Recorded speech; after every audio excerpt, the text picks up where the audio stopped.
Good afternoon, everyone. Do you like my title? Mastering Primary Care Dermoscopy in only 24 hours. I'm sure you're all tech-savvy, clickbait title if ever I saw one. And any title you click on, there's always a promise there. So in one sense, at the end of our time together, I want you to go on the channel and tell me whether or not I fulfilled the promise. In other words, that you will at the end understand how to master primary care dermoscopy in only 24 hours. As I was thinking about this, the question I had really was, why should you bother? You've got many other things to worry about. AKTs, MRCGP, many things going in life. Why bother with dermoscopy? The reason is because you are. Because you're worth it. Because you're worth it. Because you're worth it. Yes, you are. You don't know what I'm doing now, but on the video you will see. Who am I? I'm Andy Grafton, a GP of 30 years. I was where you were 30 years ago.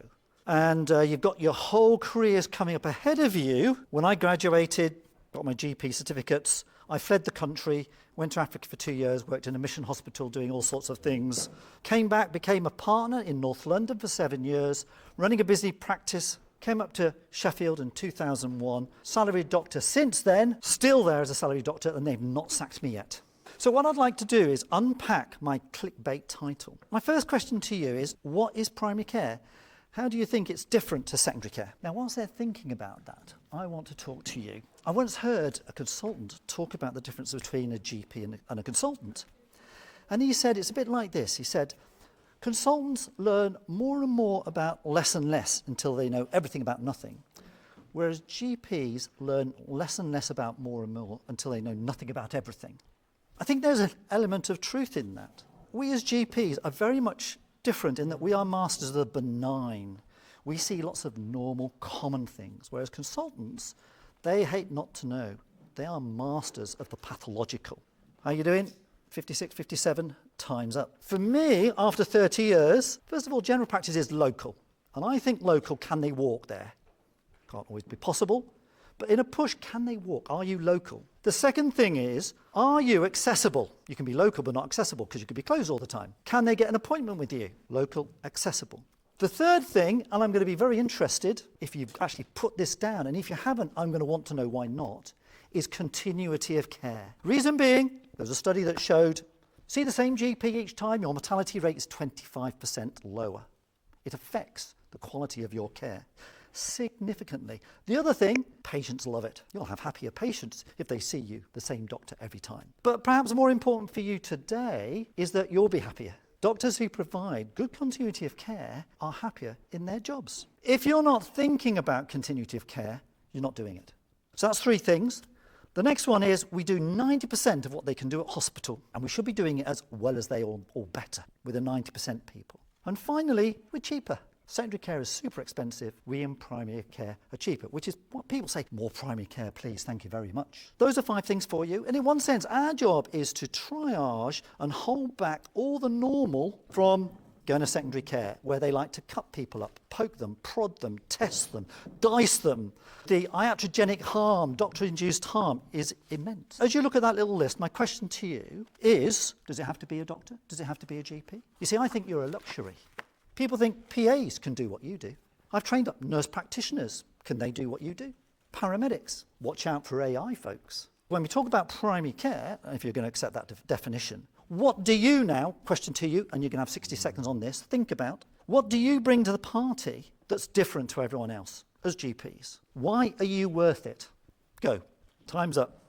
My answer to that question, and in the video you can put your comments what you think, what you provide special. I've debriefed hundreds of PAs, nurse practitioners, paramedics after their surgeries. You know, you get debriefed after your clinics, don't you? I find that 1 in 10 to 2 in 10, I make a significant difference. I either don't refer. Why are you doing those 20 tests? You're doing it because you don't know what's going on. Well, I know what's going on. You are making savings, changing the management plan. How can you do that and they can't? The reason being is, hopefully, you're better educated. You've done your pharmacology, physiology. You know why you went to med school? You know, anatomy, psychology. You have got all that knowledge in you because in general practice, half the time, we don't really know what's going on, do we? I did a little survey of my patients for 1 year and 80% I thought were going to get better, whatever I did. 50% of the time I didn't know, and I'm working with probabilities. all the time. So when people come in, they come in something that's not in the textbooks, and you have to decode what it is. The problem is, unless you are trained to a higher level, you're going to go down a rabbit hole. You're not going to put all the pieces together to come to the right decision. And that, if you get it wrong, can be very costly for the patient and everybody. You can work from first principles. That's why I think you're worth it. I hope you agree with that. You know, we see disease at an earlier stage, the little cold, that 24 hours later could be a meningitis. All the little symptoms that later on, oh, it's obvious what it is. We've got to try and figure out what's going on. Protocols are great. I've seen the mushroom. People make livings out of creating protocols, don't they? Remember, they're handrails, not rail tracks. With your level of training, you should look at that and say, that is appropriate for my patient, or no, it's not. For these reasons, I'm going to do something different. You should bring more effective risk management and problem-solving skills to your patients. Question, how do you feel about that? Got two friends to help me. First one is, do you recognise this? Apart from being a soft cuddly toy. It's an armadillo, Arnie the armadillo. He's 8.5 banded.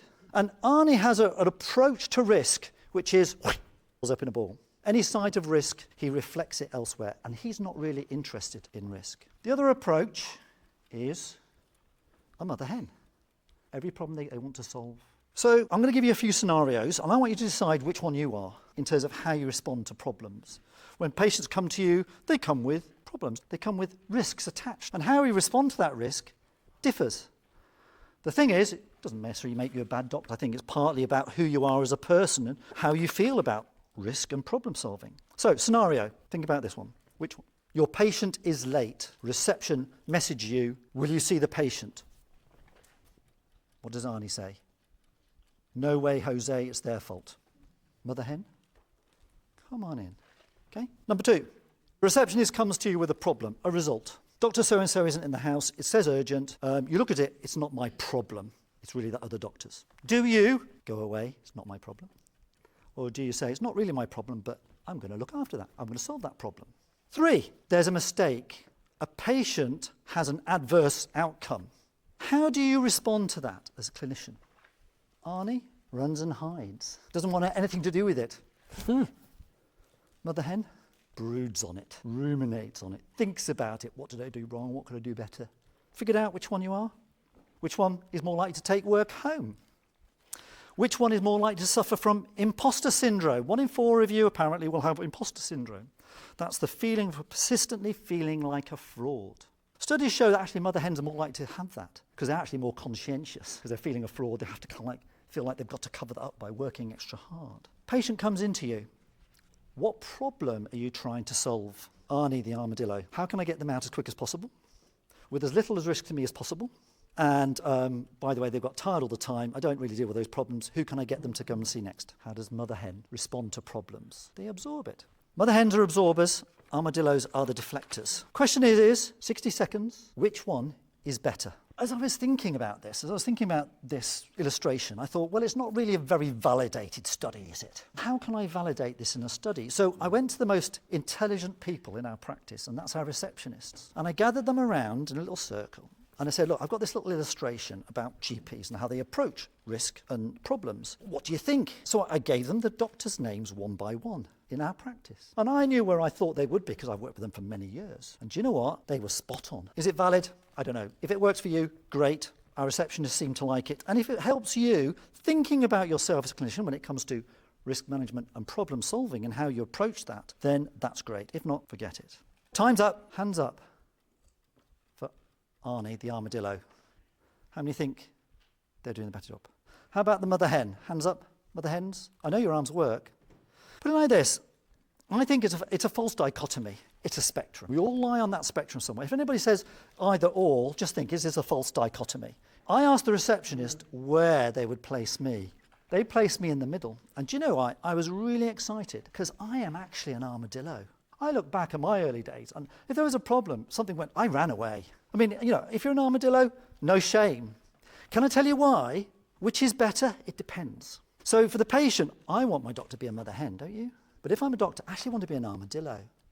And I'll tell you the reason why. The reason why is there was a study done a couple of years ago by the Scottish Defence Union of 1,850 GPs in the UK. And 70% said that they had compassion fatigue, that they were starting to no longer care about patients. And it was affecting their enjoyment in their work and the quality of care. And 40% were worried they'll make a mistake because they no longer cared. The environment in which you are going to be working in is high stress. Volume, volume, volume, volume, pressure, pressure, pressure, pressure. If you're a mother hen, and I think you might need to learn some of the things from Mr. Armadillo. Can you say no at the right time to patients, to colleagues? There's a time to say no, you know. There's a time to accept risk and a time to say, that's not my problem. Armadillos. Okay, I'm an armadillo. And that's why I was delighted they said it was in the middle, because I've worked hard and I've had to learn the behaviours of a mother hen to enjoy my job and B, not to get sued. I've learned to recognise the times when actually I need to be a mother hen here. I need to follow that patient. I've admitted them. I need to phone them in a week to see how they're getting on. That child was sick. I didn't send them to A&E. I'm accepting the risk. Let me phone them up in 48 hours, give mum quick access to me, learning how to be a mother hen. This is not about emotion. This is about behaviours, learning how to do that. The danger for armadillos is you're going to end up hating your patients. You come to work, they're miserable, and you feel miserable. You don't want to be there. The sooner you can get out the door, the better. Mother hens, you're going to struggle to survive. Have you ever heard it said that general practice is a mixture of science and art? The art is the interpersonal skills, the dealing with people. I'm not a natural people person. It was quite a shock when I suddenly realised, what on earth have I got into? You know, I don't really like patients. How am I going to survive this career? I've learnt to like them. I've learnt to, but it's not my natural instinct. Has anybody heard of James MacKenzie? There's a lecture every year in his honour. I want to take you back to 1880 Burnley, 70 miles away in Lancashire. He was a Scottish GP 140 years ago. Time of the Industrial Revolution, when you had all the tenements, infectious diseases are rife. GPs did everything then. I'm going to read, it's 3.5 minutes. This is one of his patient encounters. There are awful moments in the life of every doctor. Moments when courage and confidence and even faith are shaken to their foundation. Such a moment was approaching for MacKenzie. He was summoned one night to help a young woman in the pains of childbirth. She was a patient of his own, a girl whom he had visited during the period of her expectancy and whom he had then examined. The case promised to be easy and uneventful. There is a sameness about all childbirth scenes, no matter in which setting they are enacted. Let the reader imagine a cosy warm room above the average and cosy with screens set against the cheerful fire.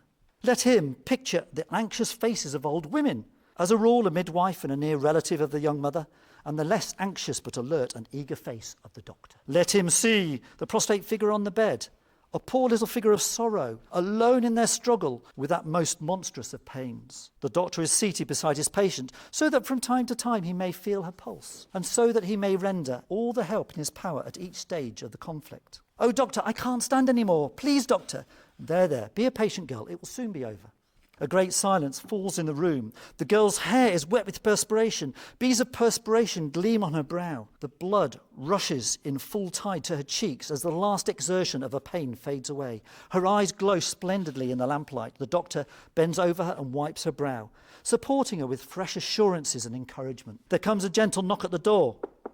The girl's mother, whose old scarred face is full of apprehension, rises and opens the door. Then she signals to the doctor, who immediately joins her. It is the husband, who has come to ask if the ordeal will soon be ended. Yes, very soon. Is she all right, doctor? Splendid. Thank God for that. The good fellow goes away, comforted. The doctor returns to his post by the bedside. Was that John? Yes, he's worried about you. Poor old John. Again, the silence possesses them. That strange deep silence in which human souls arise into this world, and in which also, as a rule, they depart from it. The doctor's mind, perhaps, is filled once again with the wonder which has so often filled it when he has seen the kindness and lovely courage of women during their supreme hours. The girl's hand tightens his grip on his wrist. His thoughts are summoned sharply back to his duty. A dusky hue overspreads the glowing face beside him. A new instalment of the pride of motherhood is about to be paid. Suddenly, the doctor starts from his chair. All the blood has run from his cheeks. A wild fear shudders in his eyes.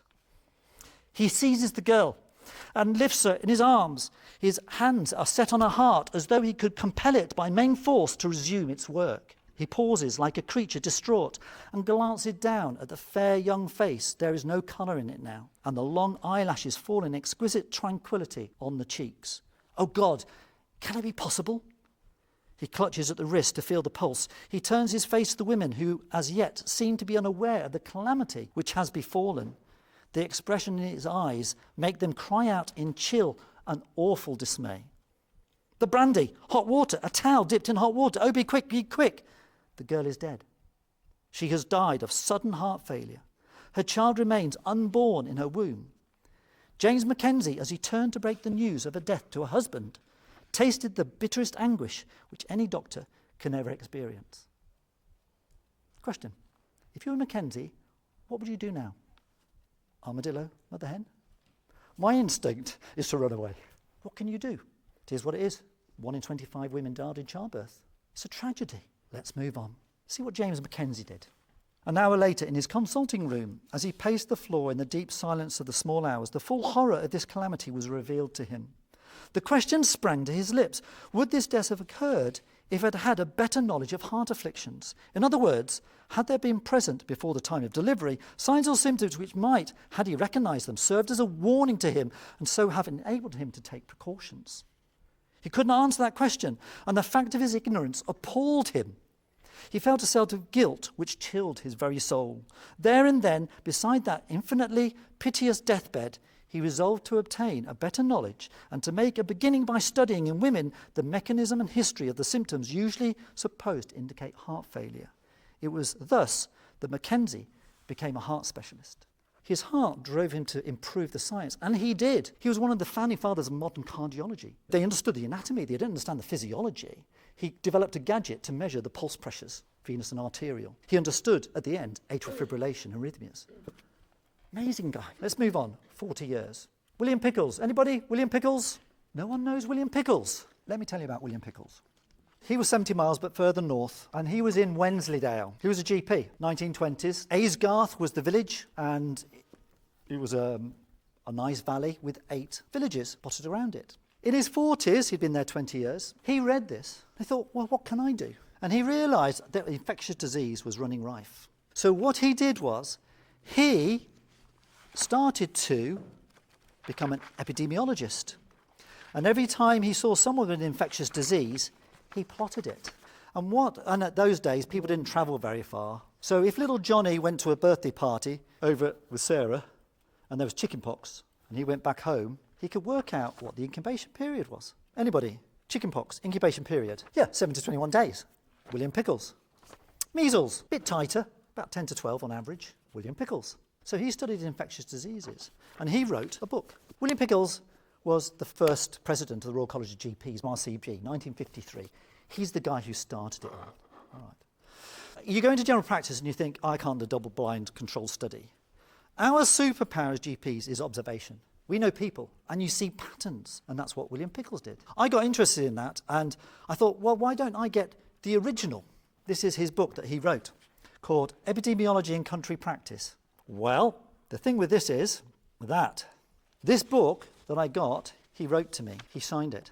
And on November the 13th, 1947, he went to talk to Royal College of Surgeons up in Scotland. And he would have taken this book with him, signed it, and handed it over to them. Can you see the message? Sit before fact as a little child, be prepared to give up every preconceived notion, follow humbly and kindly where nature leads, or you shall learn nothing. Do you know the quote? I had to look it up. It is from T.H. Huxley. He was the grandfather of Aldous Huxley, who wrote the book Brave New World. And T. Huxley was a scientist. So what he's discussing here is the scientific method. When you get your results in, sit before fact as a little child, be prepared to give up every bias, follow humbly where that nature leads, or you shall learn nothing. So he's talking about the scientific method. However, these sort of things are very important because this is he's about mid-60s when he wrote this. That is something that he cherished. Why did he cherish that? The reason being is he changed the quote. There's something in there that shouldn't be there. Let me show you. Kindly. Yeah. Science plus heart. Heart and science. If we look at the Royal College of GPs, which I'm sure some of you, cum scientia caritas. Anybody know the Latin, what it stands for? Science with compassion. Now, if you don't like that, this is my guru. This is where I learn everything from. House. Here's one of his quotes. If you can't be nice, why be a doctor? When I look back 30 years. We're all on a journey. Be encouraged. William Pickles failed exam 2 or 3 times. He struggled to pass. is exam. I don't care where you are now. If any of you are struggling to pass your exams, don't worry. My question is where you're going to be 5, 10, 15, 20, 30 years' time. That's what matters. Our job is to be accessible, local, give good continuity of care with compassion, with the best science that we have, and if we don't know, we seek it out. And we do it as well as hospital 90% of the time and at a cheaper price. It's not easy, our job, is it? Would we like some help? We want some help. Come on, let's get some help. Here's some help. Aneroid, don't drop it.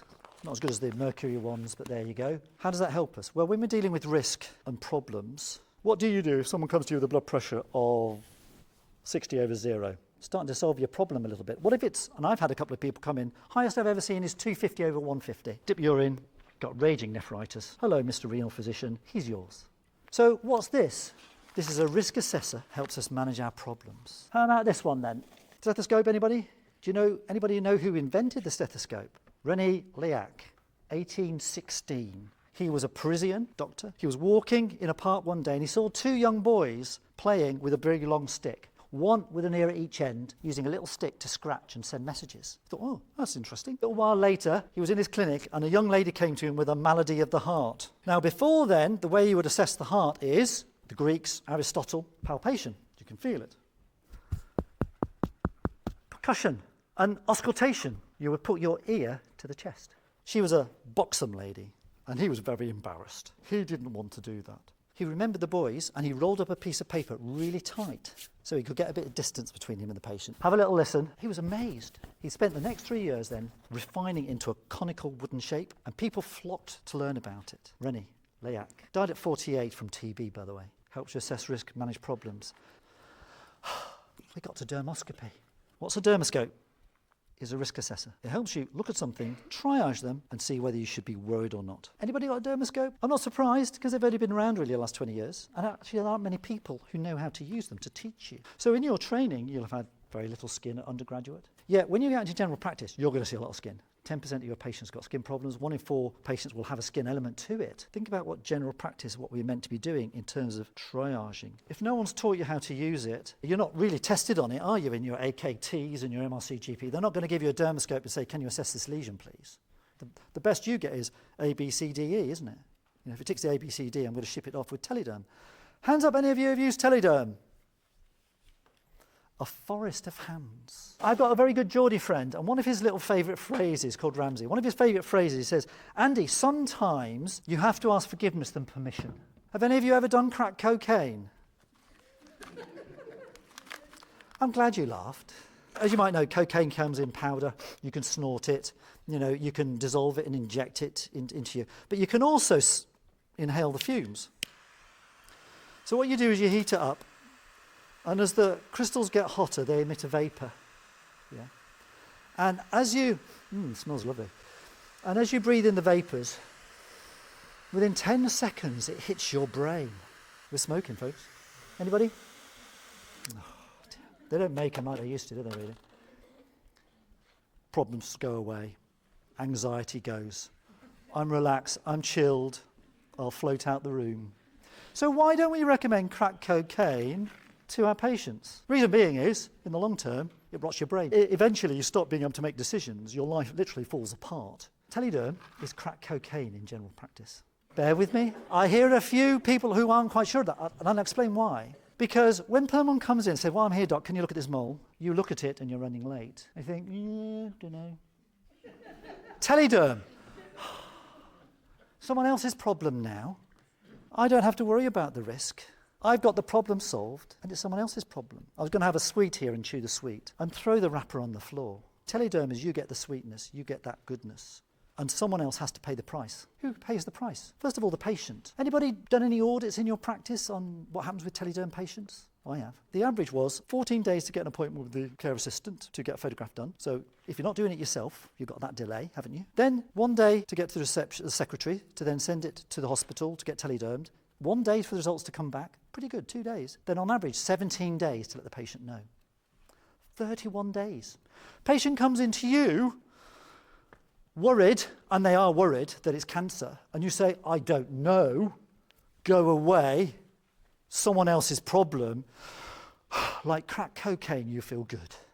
But you have personalised the gains and socialised the losses. Your patient bears that loss. They go home worried. Not only that, the NHS bears that. 14,000. This region, 5 trusts, 2-week wait referrals. They're just going up and up and up. It rots your brain. I'll tell you why. Because you're not going to learn. Why should you learn? There's a service for that. I just refer them on, don't I? You're going to be as bad in 10 years' time as you are now in 20 years' time. Let's summarise this a little bit before I move on. Why bother? My reasoning is because it's good general practice. Because it's local, it's accessible. Good continuity of care. You solve that patient, they come in, 10 seconds, you're fine. You might have discovered I'm a bit passionate about this. You might have noticed that a little bit. In fact, so much so that over the last 18 months I've spent about £10,000, about 1,500 hours to try and make that not clickbait, something that you can have if you want it. And in one sense, that is it, isn't it? You know, if you want it, there are many things that you can do in life. What we're going to do now is going to look a little bit at dermoscopy, what it is. We've talked about general practice, what I think general practice is, and we'll talk about what is dermoscopy. I'm going to start the story of dermoscopy in 1989 with one Helmut Heine. Helmut went to see his doctor because he was worried about a spot on his arm, that he was worried it was cancer. His wife was worried. And the doctor took one look at it and went, yeah, it's probably all right.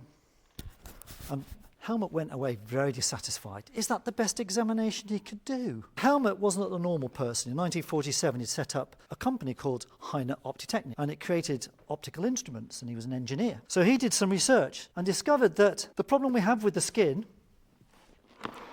is that it bounces light off it. The stratum corneum absorbs, reflects, and refracts light. So if you look at your skin with a magnifying glass, you will not see a lot at all. What does that look like? I hope that looks like a bit of a Seb K to you. And if you then use just a magnifying glass and light, this is what you see. Not a lot. Well, what Helmut discovered was that a bit like using goggles and you're swimming, if you put some sort of medium with the same sort of refractive index between you and the skin, you can see an awful lot better. Reduces the refraction, the reflection, and the absorption. So you get something like this. Can you see how much clearer that is? You can actually start to see the structures. The stratum corneum is taken much more out of the equation. So 1989, the first Heine Delta 10 came out, and there was a revolution in the mid-90s. People doing research and saying, if you see this, that means this. If you see this, that means this. Our story moves on from Helmut. Thank you, Helmut. 3 engineers in America, 2001, thought, well, perhaps we could do something with these. Polarization. If you ever went fishing or something like that, polarized glasses, you can see better under the water, can't you? They designed a dermoscope similar to this, where you don't need the contact medium. This is very messy. With polarized light, you don't. It's actually cross-polarized. The light that comes out is polarized, and then back again, it's cross-polarization filter. And you can get a very similar picture without the contact or the gel. 2001, there it is. Again, no stratum corneum, reflection, refraction, absorption. Fantastic. And here's a nice little HUD2 with polarized light. You don't have to contact the skin for it to work. Does it work with gel as well? Well, the answer is yes. So you've got non-polarized light, you've got to have the contact gel or it doesn't work. Polarized light, you can use gel or not, but you can't use non-polarized light and no contact because you just get that muggy sort of picture you did at the beginning. But it gets better. Why go for something like this that's a hybrid? So this is my hybrid dermoscope. And if you look, as I press the button, does the light change? Yeah, light changes. One is brighter than the other. The one that's brighter is the polarized light because polarization cuts out some of the light. So you have to have a stronger light to start with. So I can press a button. I can go polarized to non-polarized light. Why bother? The reason is this. They both see at different depths within the skin. So the non-polarized light will see from the top down to the dermoepidermal junction, and the polarized light sees further down, which means therefore that on dermoscopy, by switching, you can see structures flashing on and off. Now watch this. See if you can spot what's going on here in this video. This is video of that Seb K. I'm switching between the two. Can you see anything changing? I'm going to give you a clue in a minute because I'm very nice. There you go. Those little white dots are milia, and they're really high up in the epidermis, so they're seen primarily on non-polarized light. On the polarized light, they disappear because that's seeing underneath them. The advantage of having a hybrid dermoscope is that you can pick up things like that, and that will often give you enough information for you then to make a diagnosis. Here's another, probably a SEB-K, but then we're going to do our dermoscopy on it. Can you see the little white balls flashing up now? Can you see them flashing up brighter? It's called stars in the night sky. That's what it's called. So they flash up like little balls. Really good sign. If you've got more than 3 of those, you can get them in other lesions, then you're probably looking at a SEB-K. And SEB-Ks are 50% of what I do.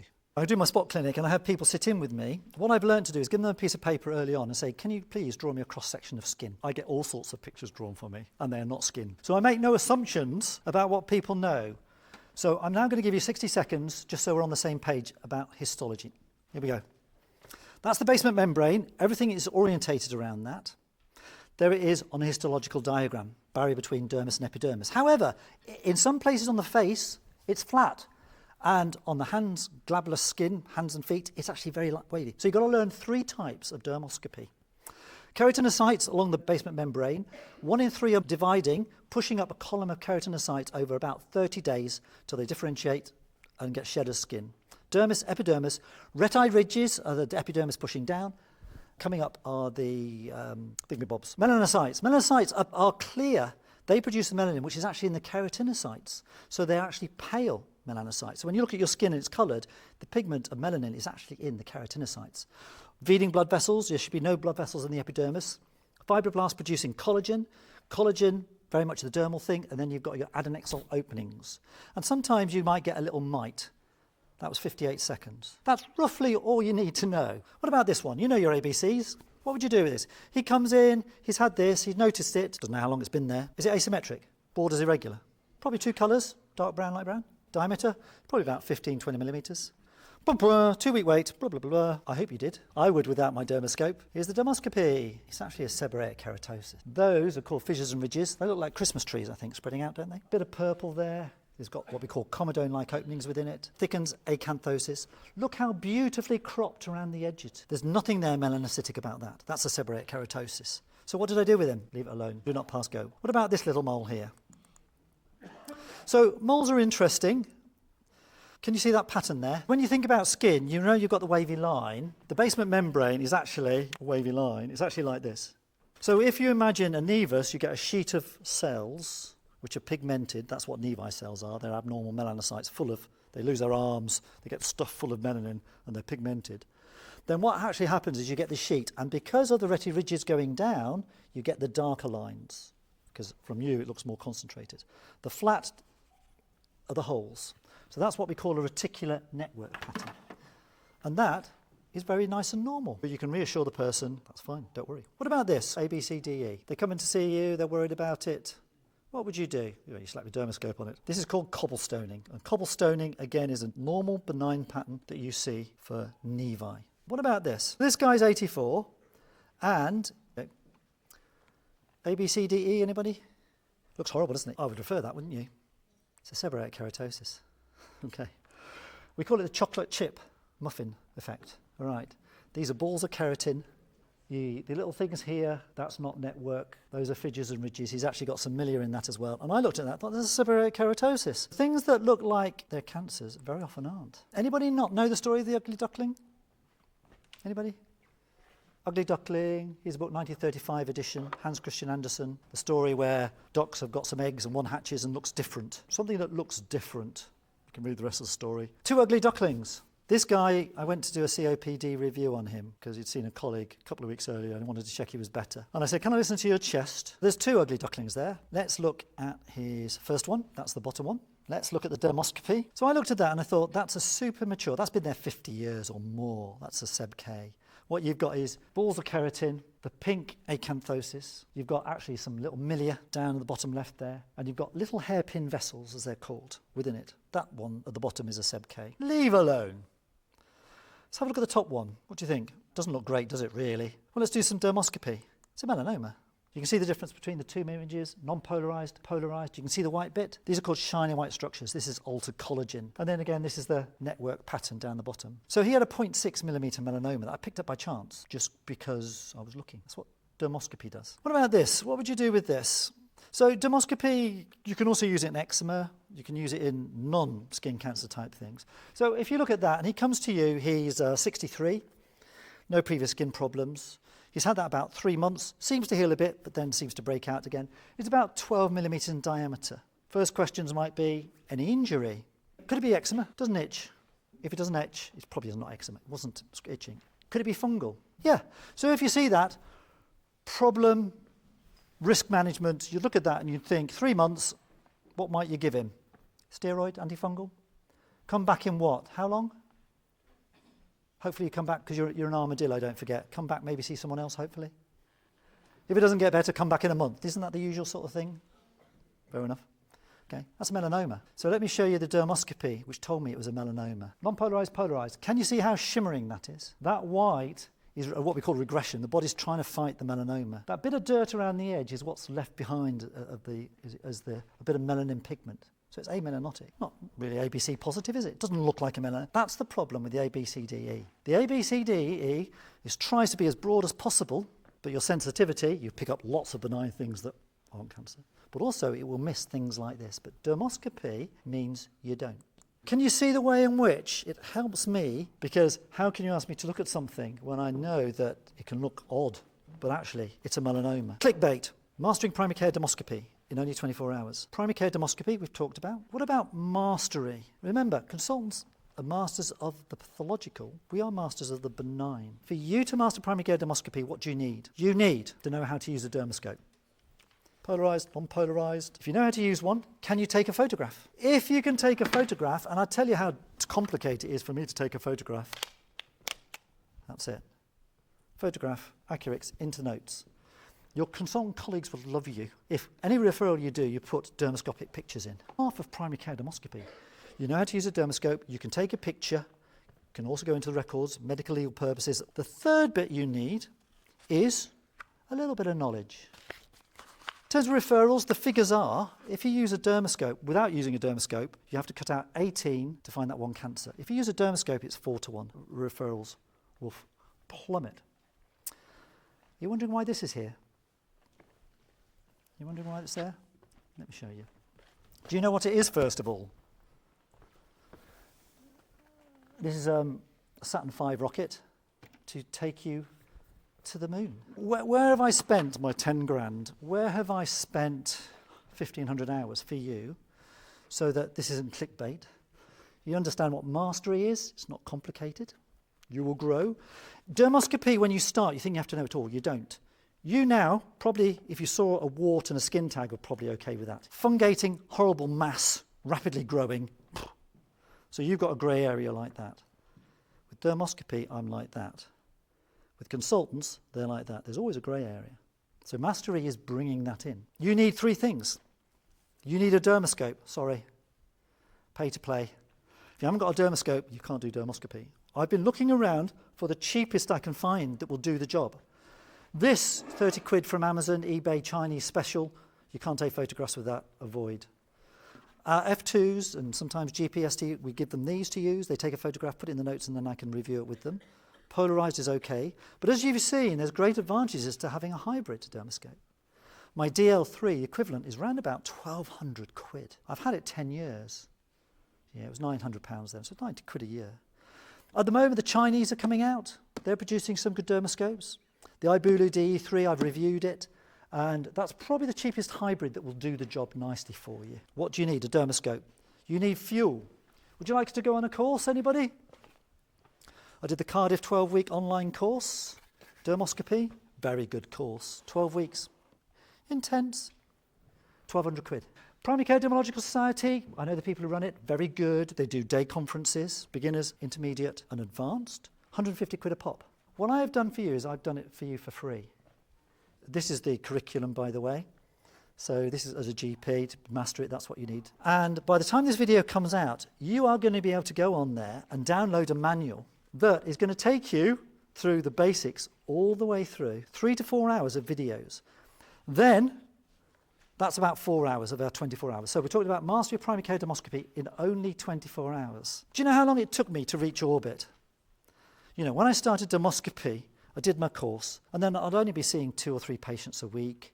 I almost gave up at one stage. I saw the lady with the hemangioma who I didn't refer, and I thought, oh, let me keep going. And it's taken me a slow course to hit orbit, where you can look at things with a new perspective. I want you to reach orbit as quickly as possible. So 4 hours, where's the other 20 hours? As I was going through all my notes, I thought, and I realised that for you, if you see 120 patients using a dermoscope, you will know enough to start to make a huge difference. Your grey zone will be like that, and you're not going to want to turn back. You're going to like it in orbit up there. You're going to consider yourself a primary care dermoscopist. People realise you've got a skill, will come to you, can have a look at that, and sometimes you'll say, well, I don't know. Then you take dermoscopic pictures. You can either advice and guidance or telederm it, so long as you learn from that process. 10-minute appointments, 120 patients, that's 20 hours.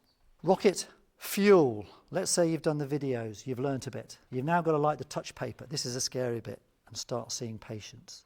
Wouldn't it be great if you had a guidance system? I have set up a guidance system for you that's free. Here's a bedroom I've converted into a film studio. You can recognise the rocket there. This is where I do all my filming in. I use the note board. I want to take you to the moon, you see. This will be on the backdrop behind, you know, just to remind us.